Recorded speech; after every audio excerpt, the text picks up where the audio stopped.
I welcome you to the e-content presented by Lakshmi R, B.Ed English, Shabadagiri College of Education, Anjal. Let's begin the poem Sea Fever by John Masefield. John Masefield was born on June 1st, 1878. His important plays were The Tragedy of Pompey the Great, Major Award Shakespeare Prize, major novels The Midnight Folk and The Box of Delights, major poems The Everlasting Mercy and Sea Fever. He was died on 12 May 1967. About the poet. British poet John Edward Masefield was born in Hertfordshire. He studied at Warwick School before training as a merchant seaman. In 1895, he deserted his ship in New York City and worked there in a carpet factory before returning to London to write poems describing his experience to sea. Masefield was appointed British Poet Laureate in 1930. Among his best known works are the children's novels The Midnight Folk and The Box of Delights, and the poems Everlasting Mercy and Sea Fever. Introduction. Sea Fever by John Masefield is one of the most famous poems that captures the romantic yearning for the sea and the adventurous spirit of sailors. Written in 1902, the poem expresses Masefield's deep personal connection to the ocean, which had a profound influence on his life and work. The speaker in the poem longs to return to the sea, driven by an irresistible urge for the freedom and excitement it offers.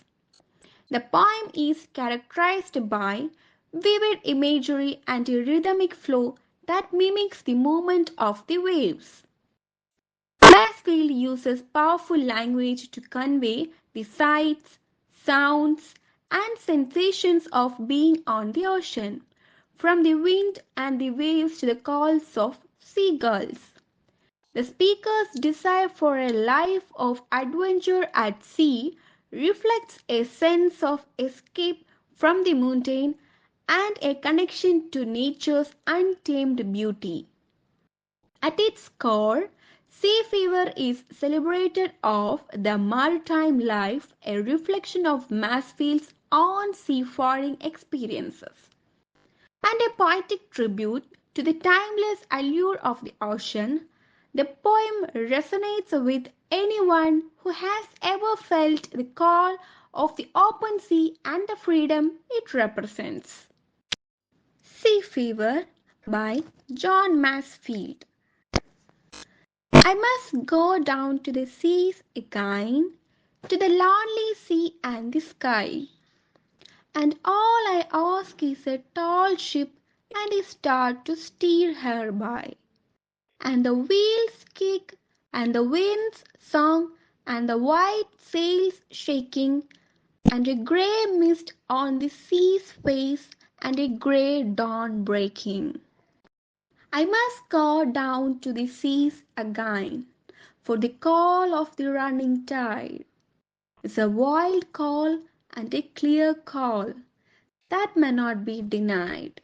And all I ask is a windy day with the white clouds flying, and the flung spray, and the blown spume, and the seagulls crying.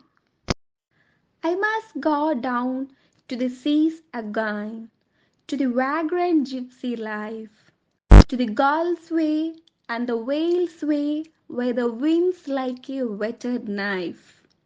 And all I ask is a merry yarn from a laughing fellow rover, and a quiet sleep and a sweet dream when the long trick's over.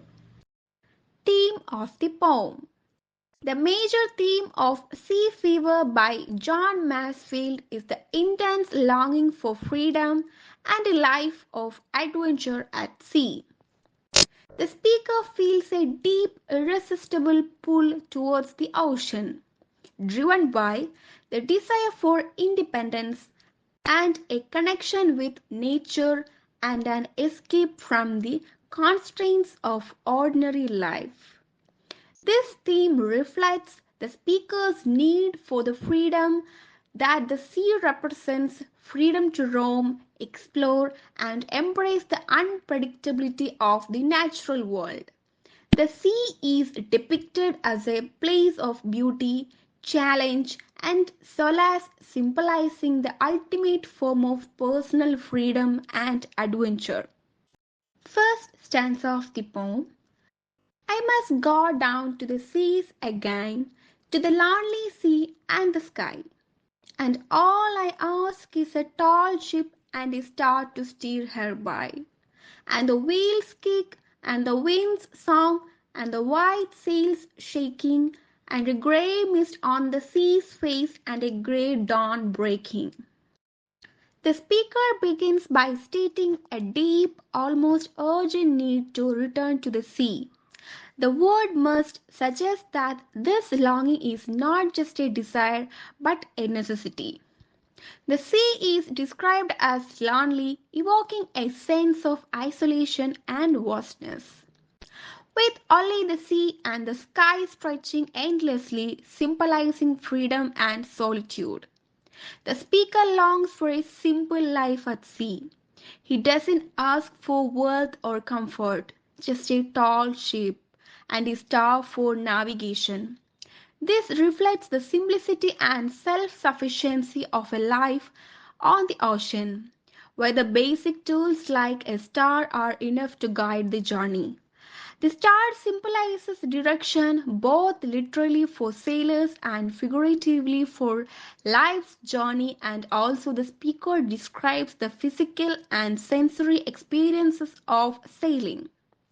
The whale's kick refers to the ship's wheel resisting the sailor's control as it moves through the water. The wind's song refers to the sound of the wind blowing through the sails, and the white sail shaking suggests the movement of the sail as it catches the wind. These details captures the lively dynamic interaction between the sailors, the ship, and the natural elements. The grey mist covering the ocean's surface creates a mysterious and tranquil scene, while the grey dawn breaking suggests the beginning of a new day. This imagery emphasizes the speaker's connection to the natural world, highlighting the serene and the peaceful aspects of life at sea. Second stanza of the poem. I must go down to the seas again, for the call of the running tide is a wild call and a clear call that may not be denied. And all I ask is a windy day with the white clouds flying, and the flung spray, and the blonde spume, and the seagulls crying. The speaker repeats his intense need to return to the sea. This time, he emphasizes the call of the running tide, which represents the powerful, almost magnetic pull of the sea. The tide's movement, always in motion, symbolizes the ongoing cycle of nature, which the speakers feel compelled to join. The call suggests that the sea has an unspoken, irresistible invitation that the speaker cannot ignore. The speaker describes the call of the sea as both wild and clear. The word wild suggests the untamed and unpredictable nature of the ocean, while the clear implies that the call is direct and unmistakable. This duality shows the speaker's fascination with the freedom and the adventures the sea offers. The phrase may not be denied underscores the idea that the speaker is powerless to resist the pull of ocean. It is a call that demands to be answered. The speaker longs for a windy day ideal for sailing, with the wind filling the sails and speeding the ship across the sea. The image of white clouds flying evokes a sense of motion as freedom as the clouds race across the sky. This line reinforces the speaker's desire for action and excitement in the natural elements, craving the exhilaration of the wind and clouds in motion. The speaker describes a more sensory experience associated with the sea flung spray, refers to the water being tossed in the air by the ship or the waves, and the blonde spume refers to the foam created by the wind whipping up the waves. These details emphasize the rough, invigorating experiences of being the ocean. The sounds of seagulls crying adds to the natural ambience, reminding the reader to the untamed beauty and the life present at the sea. Third stanza of the poem. I must go down to the seas again, to the vagrant gypsy life, to the gull's way and the whale's way, where the wind's like a whetted knife.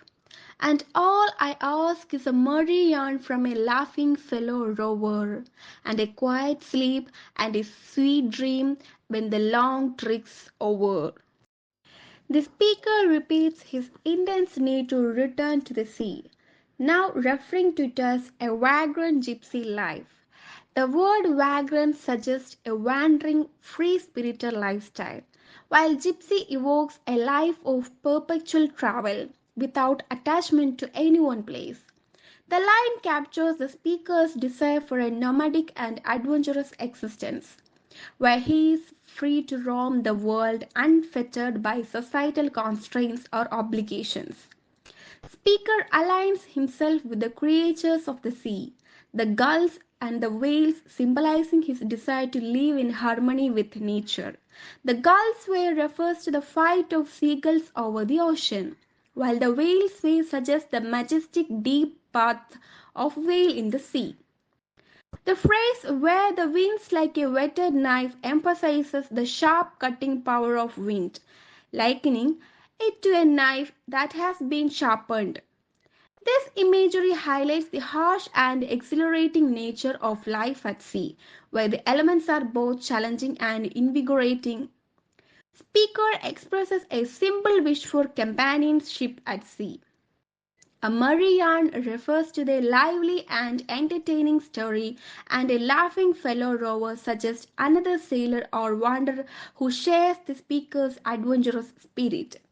The speaker doesn't seek material wealth or comfort. Instead, he values the comrade and shared experience with the fellow sailors, suggesting that friendship and storytelling are the central to the seafaring life. The final line reveals the speaker's desire for peace and rest after a long journey. In maritime terms, a trick refers to a sailor's shift or duty at the helm of the ship.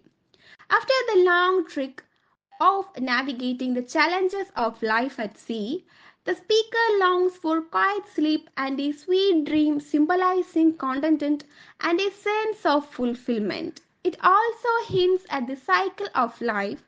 When the adventure and challenges, there comes a time for rest and reflection.